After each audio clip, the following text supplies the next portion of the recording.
sit right here, and I'll sit on your lap right here. Okay, all right. Well, I really don't know what to talk about, the old days, you know, but Well, wait. somebody was talking about bread being 8 cents a loaf. Who said that? It was on your sign out there for Oh. 1939. No. I don't remember being that cheap though. I think it was a dime or something. That's when you were born. Yeah. So, And you had to start buying it probably. Yeah, it's probably like 12 cents. But we figured anybody that bought bakery bread was rich. I remember Mom sending us for a loaf of bread, Pearl and I, and to the store, and we couldn't help it. We could smell it. oh, you wanted to eat it so bad? Before we got there, we had opened it and ate a couple slices. She was all upset about it, but fortunately, she didn't tell Dad. Well, I appreciate Lynn and everyone else that helped organize a birthday party for me. It's kind of neat. And as far as talking about things of the past, there's a few memories that are exciting, I guess I could talk about. One was I remember that we had a horse and we had a buggy, and after the horse went, we moved and we lived where there was on a dirt road always, but there was a big hill beyond our house. The road went way up, and the buggy, we had when the horse turned to pull the buggy, the axle pivoted right in the center of the front of the buggy. The wheels didn't turn on the axles themselves and didn't change direction. I mean, the whole axle turned. So my brother took the fills off, which is the things that the horses stand between, and tied a rope on each end of the front axle up next to the wheel. We pushed that thing way, way, way up the hill. And I don't know how he ever made it without getting, no car coming, but anyway, we jumped on that thing and my brother was steering it with the rope. And, he must have been 13 or so. Anyway, we were just flying down that hill and went past our house for a little bit, and then he turned left real hard into this people's driveway. And we went around on 2 wheels up in their lawn and stopped right in front of their steps. The lady had something to say about her little kids out playing. But How much older was your brother? 4 years older than me. And we used to sleigh ride down that hill too, and we'd be going so fast you almost couldn't see. And hoping that there'd be no cars coming. And then get down to our place and would drag one foot to turn into the driveway. And then the parents would complain about their boots being tore up on the toes. Were there many cars that you were that concerned? Not hardly ever. I mean, whenever we heard a car, everybody went to the window and looked out, to see. It was a big deal. A car went by. I lived out in the country. I remember one time there was a black person who walked up the road, and there just wasn't any around there. And the kids couldn't believe it. We were out in the yard and staring at him, and he said hello. And Dad knew him, told us, told us who he was. And this was in Granville? Yeah, in Granville Center, yeah. We had a little Protestant church there called the Church of Christ. And preachers would come and go. And down the road about 3 miles was a Baptist church. And we all knew they were going to hell because they were just in the wrong church. Nice people and all that, but just unfortunately, They're just not in the right church. And so, anyway, that's the way it was until the LDS church come along, and then all the Protestant churches decided that they're all okay, because they all kind of united against the LDS church. But up until then, it was ruthless with each other. And so the preacher, I remember we had a preacher and his wife there that were kind of strange, and there was a little building called the church annex next to the church, and they would have ice cream socials there. One night we were there and they were having a Bible study, and my brother, he was kind of a renegade, and so he passed wind real loud, and everybody looked at him and he was pointing at me. And the preacher's wife went ballistic. You get out of here, God don't want you inside. And on and on. And Mom told him, you just sit where you're at. It was quite an experience. Anyway, eventually they got, the preacher left because he couldn't get a pay raise, and then his wife was later being investigated for shoplifting in a jewelry store. But when he left, we didn't have anybody to preach to us. So the leaders of the congregation went down and got this Baptist minister to come up. So he was double dipping, you know, he'd preach at his church and he'd come up and preach at ours. The one that was gonna go to hell? Yeah. I was 10 years old when this happened, and I couldn't believe it, you know. And he was up there, and all the older folks seemed to think, you know, no big deal. But I couldn't understand it. And so anyway, we were having revival meetings on Wednesday evenings during the summer. And so we'd go there and listen to a sermon, and he'd preach, and we'd sing songs and all that. And so one time,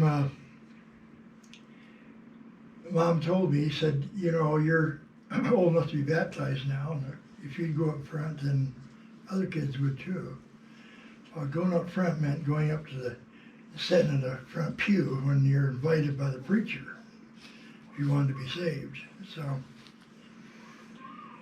So I said, okay. So I went up there that Wednesday evening, and a few other kids did too. And this teenage girl came by and asked each one of us individually if we believed in Jesus, and we all said we do. And so they arranged for the following Wednesday a baptismal service down at the Deep Hole, which was a place in the creek that everybody knew of. It was way over everybody's head. So anyway, we went down there for the baptism. And so I and the other kids were there swimming around. I had my swim shorts on, and all the kids had, you know, swimming suits on or whatever. Swimming, waiting for the adults to show up, and they showed up, and eventually, and so this preacher that I knew was going to hell baptized me into the Church of Christ, and he wasn't even a member of it. And I thought, this is really strange. And then I remember walking the next day near we had one general store in town, and walking past there and over this little bridge and thinking, it didn't add up. And I sort of thought, well, it's not that important. I will just figure things out later, you know, and let the adults think what they want to think. And this feeling of warmth come over me, like a big brother or dad or something put his arm around you, you know, to tell you everything's all right. And this voice said, Henry, you still have the Bible. I wasn't a good kid or anything, although my mom thought I was. But, I mean, I didn't deserve anything special, but to me that was pretty significant that the Lord would tell me, basically, don't worry about it, you still have the Bible. You know, just go by that. And So anyway, that's part of my religious experiences I had. But I remember they had two little compressors that they ran, two ice cream machines, I guess you call it, that they ran, and it was a little engine with a belt on it. And in the summertime, once a week, they'd have ice cream social. And it was a nickel a scoop, but it was huge, huge scoops. And so they'd send me over with a gallon milk pail and fill it with ice cream, and then I'd take it back home, and I'd give them whatever scoops it was, you know, pay for that, take it home. Who gave you the money to do that? Dad. But sometimes we would go, Dad never would, but Mom and us kids would go and eat ice cream there in the annex with all the other people. And they always had, on the table, they always had saltine crackers. And people think that's strange, but we always ate saltine crackers with ice cream. And it's delicious, you know, the salt, you know, and it didn't seem strange to us. Yeah, you sweet little thing. Hey Dad, can you tell us about your parents? Well, my dad, as I understand it, was orphaned by the time he was 8. He used to talk about working on a peanut farm, I think in New Jersey or somewhere, and when he was a kid. And this guy took in a bunch of orphans. And he said they worked long hours and got paid practically nothing, and didn't get fed much, and how he and his co-workers would crawl under the warehouse at night and find a knothole in the floor and take a knife and cut the burlap bag of peanuts so the peanuts would fall out. And that was a big part of their diet. And the owner kept cussing about the rats in those holes, and he was always gonna nail tin over those holes, but he never did, you know. So they were glad of that. But he had polio as a teenager, and so he was always in pain all his life, his one hip and his leg. And I used to hear him moaning at night. This leg would cramp, and Mom would be rubbing his leg. But, so Mom was orphaned by the time she was 11, or was 11, I think. And so her dad. What happened to their parents? Why were they? I'm not sure about Dad's parents, but Mom's parents, her dad worked on a head rig at a sawmill. Mm-hmm. And at that time they didn't have automatic clamps to hold the logs and all that. You was up there with a PB, jacking them around, and you rode the thing past the saw, right? But they didn't have a bandsaw. They just had these huge rotary saws and circular saws. But anyway, one day he was working, he fell and got sawed in two. And where the board's supposed to come down the slide, here comes his body, you know, half of the time. That's what your mom told you that? Yeah, I have a newspaper clipping of it, yeah. You do now? Oh, yeah, So that's your maternal grandfather. yeah. My goodness. Yeah. How did they end up meeting? What? How did they end up meeting, your mom and dad?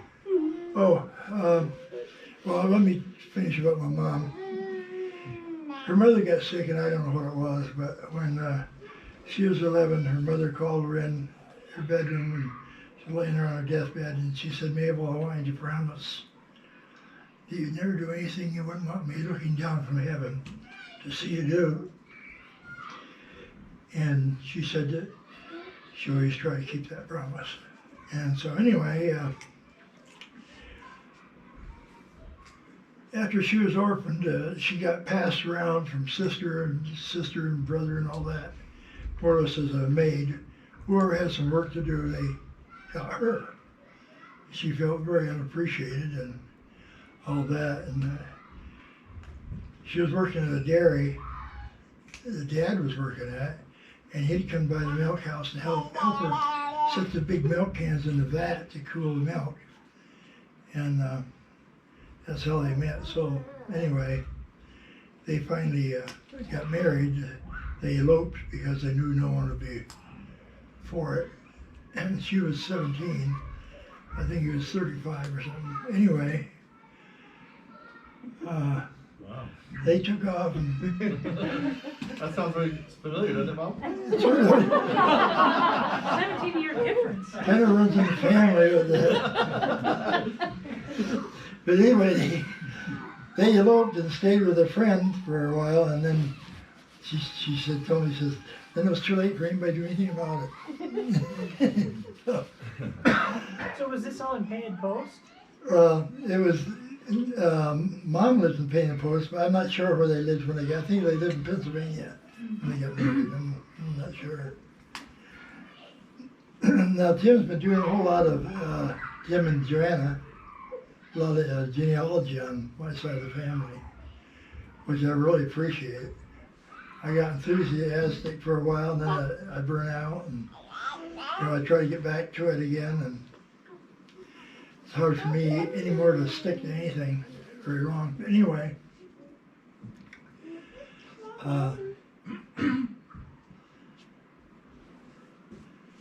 that was the beginning of their marriage, and they had 10 children with 9 pregnancies. One was a twin, Doris, who was a twin of Dorothy. And she passed away when she was about 2 weeks old. And I know when I was born at home, and a doctor came later, and same with Doris and Dorothy. The doctor came the next day and told her they're too small, no use even cleaning them up. They aren't gonna make it, and left. Well, anyway, she had them in bread pans in a wood stove, kitchen range with the door open on the oven. Had them in bread pans there to keep them warm, sitting on an open door.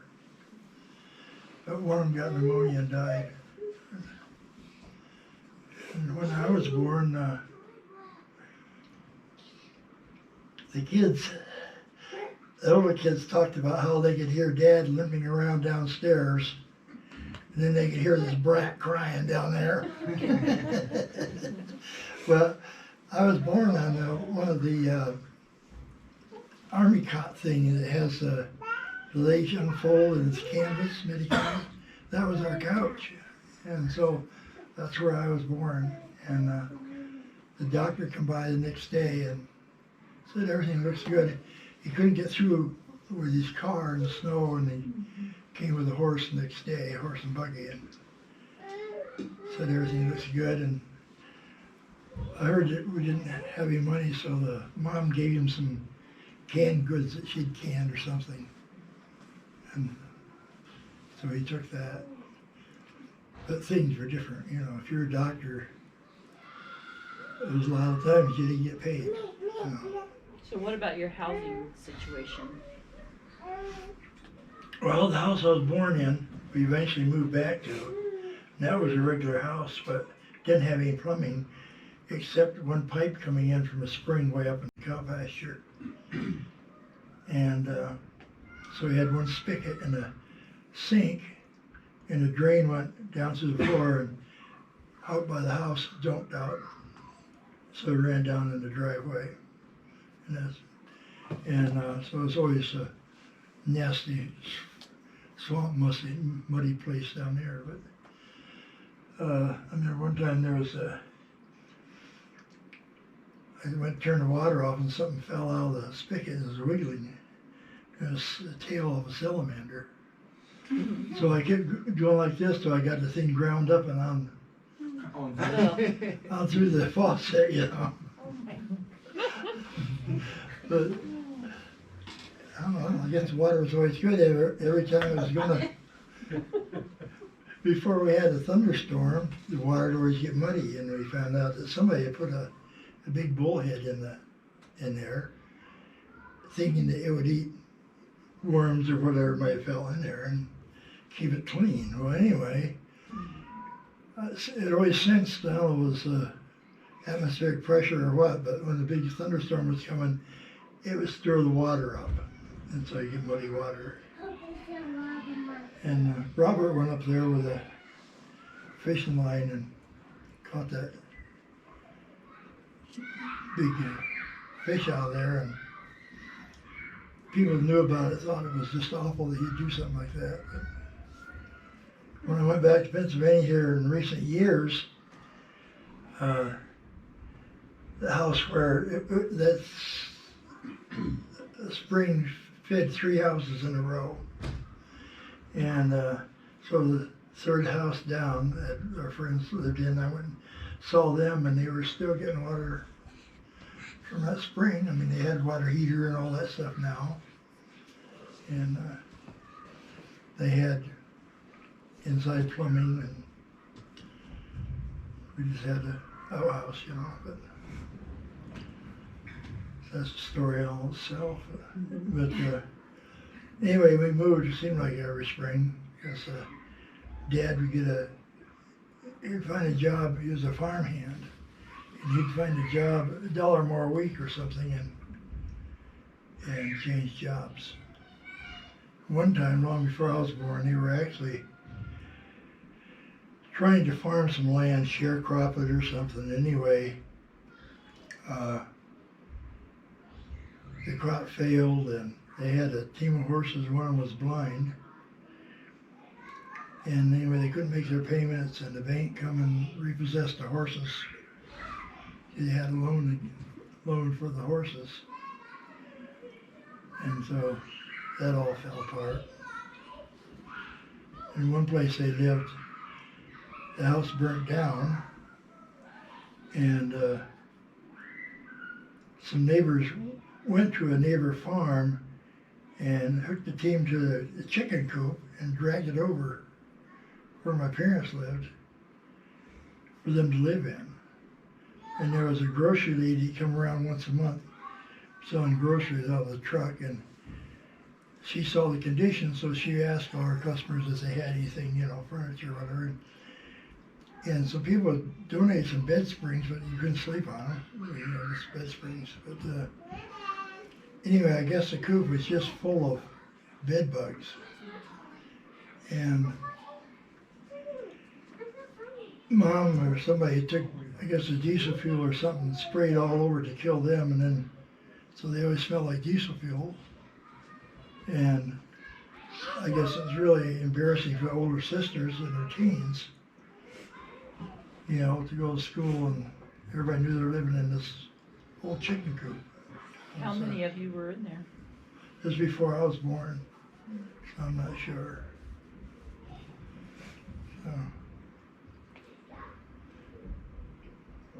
And then we finally moved to a place that was owned by a German fellow by the name of Dig, I think he pronounced it. And so he owned a farm, and then he had another house and barn a little ways from where he lived. And it seemed like every job Dad got, the farmer always provided a house. It was just the way things always worked. And so we moved into this house, but it was just a little two-room thing. And the kitchen, we had a wood range in the kitchen and a big round table, and that pretty much took up the whole room. And then the other room was my parents' bed, and there was a room for that, but you couldn't go all the way around it because the room was just too small. And then all those kids slept up in the attic. And Mom put a clothesline rug across the attic and hung a bedspread there to make a boys and girls room. And no electricity or anything. I remember my brother and I was laying there in bed together watching the cockroaches on the ceiling. They'd come out, you know, at night and start walking around. And there was an albino one that we were always always fascinated about, you know. It was a ghost room. And they had a little window up there in the attic, but it never did fit. So in the mornings in the winter, sometimes there'd be a little stream of snow across the bed where it blew in, you know. And I remember getting in bed and Mom she had mostly old coats, women's coats that people had given us for blankets. And she'd pile some of those on me and I'd cry because it was so cold. And she would say, well, just be real still till you get that spot warm, and it'll get you warm. And it did, you know. So, but it was interesting. Tell us about the first time you saw TV. Oh, I guess I was probably 14 or something like that when I come to San Diego. My father died when I was 12, and my oldest sisters, when I got old enough to leave home, all the kids, as soon as they got old enough, they left home. Anyway, older sisters all went to California, and that was a big dream back then. People back east, you know, go to California. And so the oldest one became a nurse, and anyway, she came back after Dad died, 2 years after he died, I guess. And Mom was about to die, but us kids didn't know. She had to carry water from the spring and all that. And so Ev shows up and she's hollering at us kids because you can look out the window and see this old woman carrying this water. Why aren't you carrying it, you know, and all that. But anyway, she gathered us all up and took us to San Diego. And I'd never seen a TV till I got there, and she had a black and white TV. And I remember people talking about pizza, and I said, "What's that?" They says, "Sort of a tomato pie." There's nothing I want, you know. So I never really saw one until after I was in the Navy. And I saw a color TV after I was in the Navy a couple of years in San Diego. They had a 7 Seas locker club that sailors could rent lockers in. And sometimes when you're going to go overseas, you'd store some of your stuff there till you got back or whatever. And anyway, in the window, I remember when I came there, and there was this crowd outside the window, all looking in there, and I thought, what on earth? And I looked in there, and it wasn't real good quality, but it was in color. And you would hear people say, it is in color, it is in color. You know? So that was a big deal. Yeah.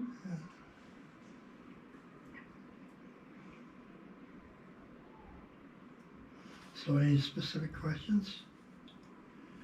When you went to the Navy, how old were you, and why did you do that? I was 17, and at that time I was working out on the hog and cattle ranch in El Cajon. Socially, I didn't fit in. I hated school. It was just the most depressing thing ever. And so finally I just quit and went out, worked on the ranch and out in El Cajon, in a town outside of San Diego, hog and cattle ranch. And I worked there quite a while, and then told the owner that I was going to join the Navy. And he said, well, if you ever want a job and I'm still around, you always have one. And so I felt good about that. Joined up. Mom signed papers that I could get in. Then if you weren't 18, parents would sign papers when you're 17 and you could go in. And so. What year was that? 56. And so I went in and went to boot camp, and then they sent me to Phoenix, Arizona, or by Phoenix, Litchfield Naval Air Facility. And I remember getting off the bus when I got out there. and with my sea bag, and I'd ask people, where's the Navy base? And these old people practically cussed me out, you know. You're in a desert, there's no Navy base out here, what's the matter with you? And a pickup came by with some young people in it. They said, hey, you need to ride out there? I said, yeah. They hopped in, so I got in their truck, back in the truck, and they took me out to the Navy base. It's just sailors driving around, you know. And so a lot of people didn't even know the base was there. And I was there, I think, about 7 months. Was it a school? Is that why you were there? No, I was there waiting for school. And then and that was quite relaxed, and then they sent me back to the Naval Training Center, and the boot camp was part of that, and everything was real strict and stupid. So I had to go back to that again to go to school. And they told me, but they had 3 categories of students. Those that had to come extra hours, and those that was recommended, and then those didn't have to. I think it was a math class. They recommended I come, but I never did. I wasn't compelled to come. But I graduated anyway, so. And I think my score was 80.6 or something like that. That's good enough for me. And so I went on the destroyer and made cruises to Western Pacific, Southern Pacific. And they came out with a test that they called a proficiency test. And I was an electrician, and so they came out with this test that if I was recommended, I could take this test, and if I passed it, I'd get $30 more a month, which was pretty nice back then. And so I took it and forgot about it, and everybody on the ship took it that was a petty officer. And so, because it wasn't hard to get recommended, almost nobody ever got not recommended, because they figured if you're too dumb, you're not going to pass the test anyway. And so I forgot about it, and several weeks later, the chief I worked for, chief electrician, saw me out on deck working, and he said, well, congratulate me and I'll congratulate you. I said, what's that? He said, you and I are the only 2 people on the ship that passed the proficiency test. So I felt pretty good, yeah. And so. When you dropped out of school, how old were you? Or what grade were you in? I was just in the 10th grade. And then when they went in the Navy, they didn't use a regular IQ test, it was a GED test. I can't remember what that stood for. But 50 was the average, and I had a 61. And I guess 80 was the highest you could get or something. Then I found out, I don't know if I should bring this up, but I found out my first wife, when she was in the Navy, and she took the test, she had 74. So, the genius level. And so anyway, take that for what it is. And then That's where you get it from, guys.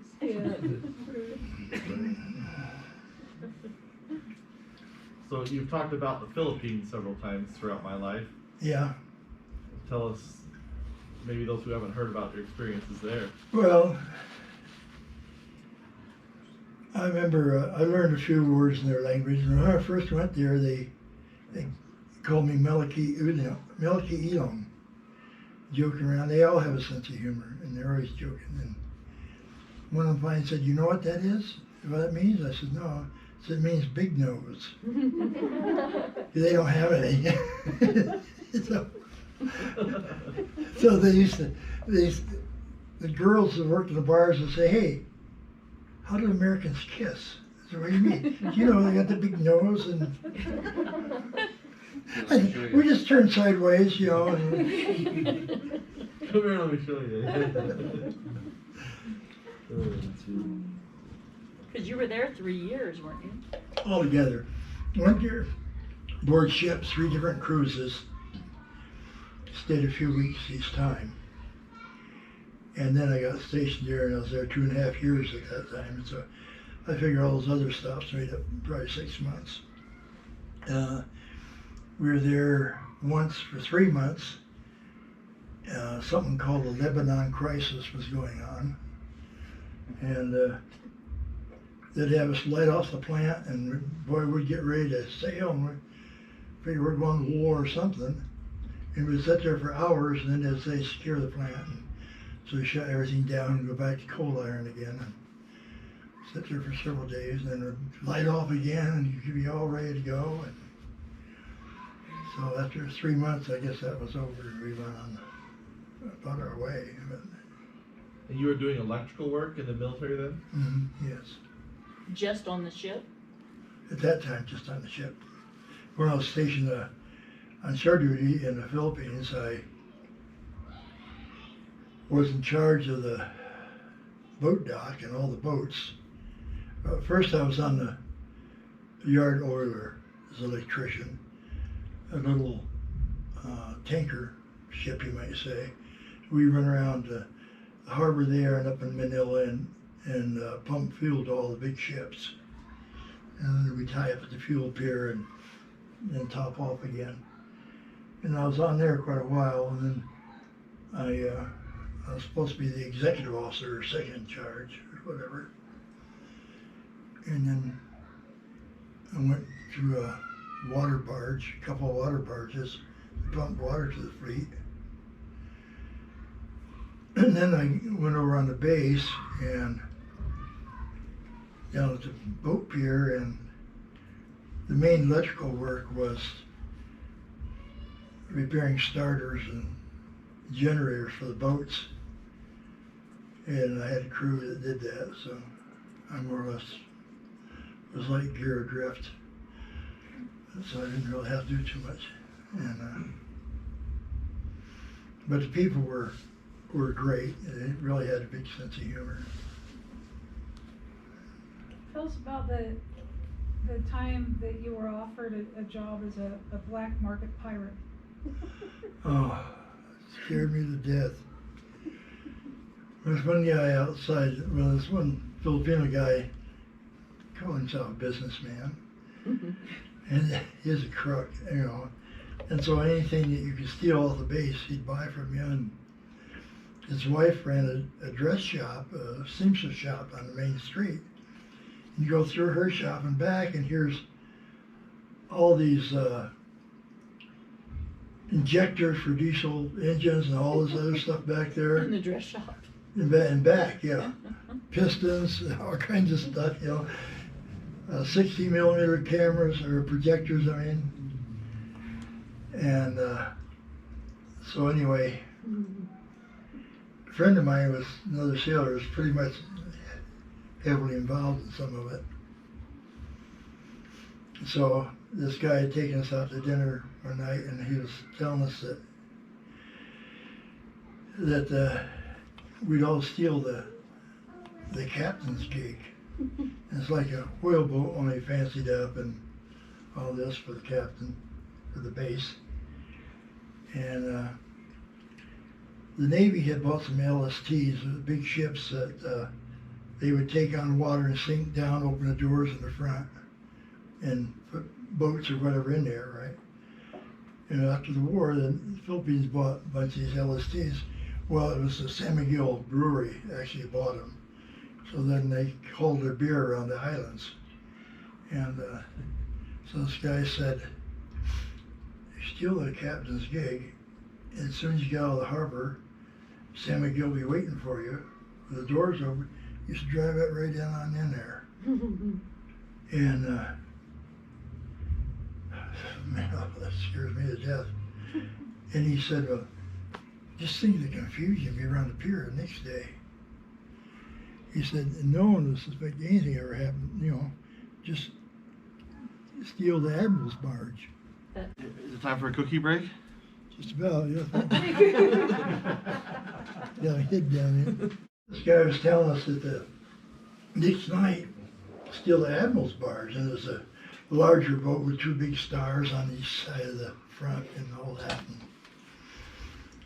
And said then when you run that boat into the San Miguel ship, said they'll drop you off anywhere you want to be dropped off. You want to be dropped off in Hong Kong? How about You know? San Diego? He said, you want to be dropped off in Hong Kong or where, you know? So, what? And I was just shaking, just thinking of it. I thought, my mom, I'd never see her again if they didn't catch me. I'd be living in some foreign country with claiming out somebody else, you know. How old were you then? How old was I? I must have been probably 22, something like that. So what were they offering you in exchange for this boat? Oh, yeah, it was more money we could ever spend. I mean, it was a lot of money. I don't remember how much it was, but it was an awful lot of money. And Do you believe he would have come through? I think he would have. But, Missed opportunity. yeah. But I thought, you know, that's just None not of the, us would be here. I thought that's just not what I had dreamed of, you know, for a future. And so we had to tell him no. Was he But, mad? no, Oh, he's like, ah, okay, well, Move on to the next green go. but he was a interesting fellow. Me and this other sailor Johnny, we would ride around in his Jeep. And all these penny ante gangsters, pocket pickers and whatever, would leave us alone. They were afraid of us. And they thought little Nardo might come after him. And so, Well, weren't you taller than them? You guys were like giants over there? oh yeah. I remember we were up to Manila and walking down the sidewalk, big wide sidewalk as wide as this or wider, just a sea of humanity. And they're all down here, you know. Here I am sticking up above it, people going by. So some of us have seen that Rolex watch that you got. Can you tell the story of the Rolex? Well, the Rolex watch, contrary to what anyone says, is an oyster date watch. And I bought it for $74 in Hong Kong, way back when. And that was when I was still aboard ship. So that's probably 57, 58, something like that. And it was just fine, but then the crystal started to crack on it. Or no, the crystal got scratched up. So my wife decided that for a surprise for me, she'd get a new crystal on it. And there was a jewelry store in San Francisco that was authorized to work on that brand of watch. I sold that brand of watch. And so they put a crystal in it, which there was a face on it.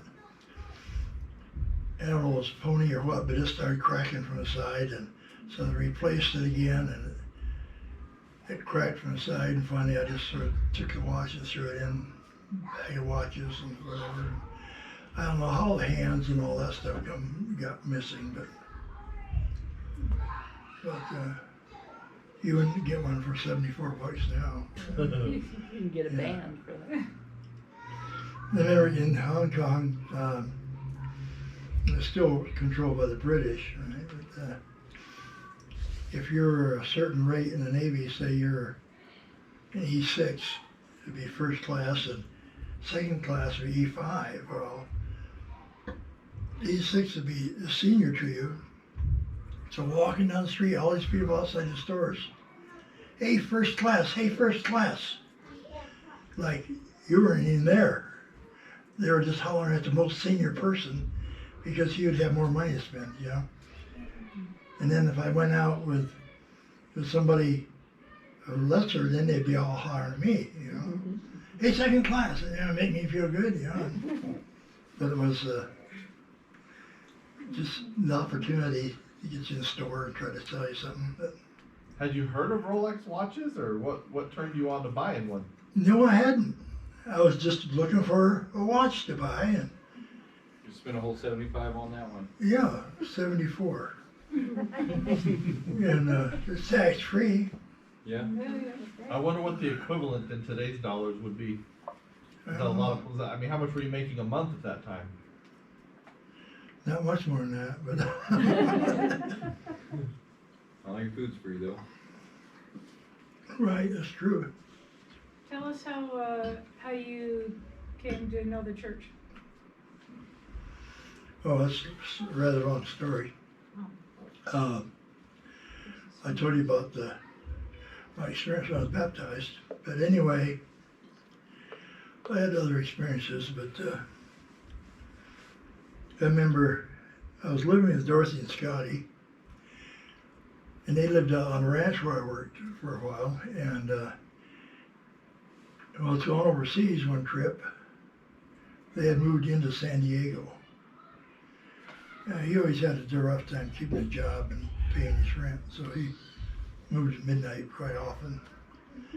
But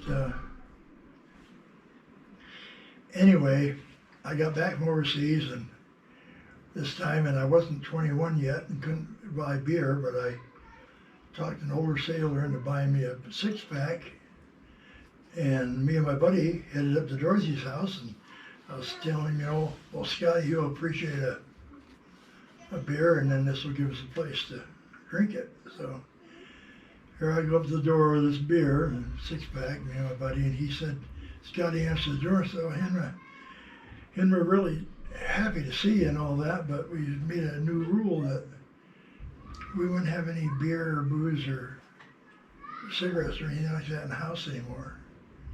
I thought, what? I said, oh, well, that's okay, you know. So we went over to Balboa Park and drank beer, and next day I went up to the house by myself, and Dorothy told me, well, we joined the Mormon church. And I thought, I didn't know much about the Mormon church, but the only thing I knew was they must be weird. And they've been involved in lots of weird things. And so I said, well, that's okay. And, you know, and Dorothy said, no, don't laugh. It's true. I said, well, you know, fine, that's okay. And so she had this flannel board, and I think she must have been teaching primary or something. She sent me down and gave me this lesson about free earth life and on through the celestial kingdom. And it all seemed to make sense that we lived somewhere before we came here, you know. And so then she started telling about the Book of Mormon. It was history of the people, religious history of the people in America, like the Bible is the old world. And there were a lot of books out at the time, not written by members, but other people, about Indian traditions of God living in, visiting Americans, the Indians, right? Like He Walked America was one book, where a white bearded God showed up to these different tribes and taught them things. And so I thought, well, you know, that sounds reasonable, because I'd read all these books about these traditions about a white bearded God among the Indians. And so she told me all about the Book of Mormon, and then she came up with a copy of Book of Mormon and handed it to me, and for some reason tears just ran out of my eyes, and I turned my head quick so she wouldn't see it. And so I took it, and I knew it was true before I wrote it. I just knew it was true. And so I'd read it aboard ship a little bit sometimes, and sometimes I get in a discussion with some other sailors and so forth. But it was a few years later they finally joined. I remember Evelyn she wound up joining, and so one time when I was in Port, she wanted me to go to church with her, and I said, yeah, okay. And it wasn't a big deal to me, but it was to her, I'm sure, thinking back. But anyway, I remember going there, and it was just like I'd walked in out of a storm. I mean, it just felt so different, and nobody was shouting hallelujah and all that. And everybody was just talking sensible. And so, then some years later, a long time later, after I got married, me and my wife went to see what the church was like. She was a Baptist, and we had a lot of religious discussions before we got married. But anyway, I remember going to this church in Oakland, and we called some number out of the phone book, and they told us what church we should go to. I remember we went there real early. We were there almost an hour early to make sure we weren't late. We parked in front of it, the church along the curb, and the policeman come and asked us what we were doing. So we're just waiting for church to start, you know. I said, okay. This was in Oakland. Yeah. So anyway, we walked in, and there was two stake missionaries there, and stake missionaries could teach and baptize without the mission being involved then. And so this one Sister Martin, middle-aged ladies, Sister Martin welcomed us, and where are you from? And I said, well, she's from Indiana, Pennsylvania. And she said, oh, where's your records? And I said, I don't have a record. Well, I have a police record, the only record. She said, well, I said, I don't have a record. She said, oh, you're not members? I said, no, we just come see what it was like. Her eyes got about this big, and she started hollering to her companion across the floor, her sister brothers. Sister brothers, sister brothers. So we got in to sit down finally, and Sister Brothers had a real low voice, but it really carried, and she tried to whisper, but you could her all over the chapel. And so Sister Martin sitting on one side and Sister Brothers on the other. And Sister Brothers explained to us, everybody on the stand and what they did and their calling, what it meant, and who they were, and all this. And so she's mumbling all through service. But I'm sure everybody took it, you know, well. He's working with some non-members or whatever. But. And so then they made us promise that they could come over on a Wednesday and they give us what they call discussions. And I said, okay. So they were doing that, and I don't know how many we'd received, but I knew from Dorothy and Scotty that they didn't believe in smoking, drinking, and all that. So I remember Sunday or Monday, it seemed like, I don't know. Anyway, I took all the ashtrays and threw them out. Took all the booze and threw it out, and the coffee, no bit. And threw them all out. And so the next lesson when they came over was on the word of wisdom. And I said, well, yeah, I know about that. So we just throw all the stuff away so we wouldn't be wasting your time. And he started crying. I thought, this is kind of strange, but you know. But anyway, we wound up being baptized. And after I was in a little while, I grew a beard, and I gave a talk about how I come into church and how there was one fellow that I met at the shipyard and talked to him, and so he wound up joining the church and all that. So, Bishop Sabaim on the High Council wanted to interview me. So he did, and he said, well, the stake president wants to know if we could ordain you a 70 and make you the word missionary. And I said,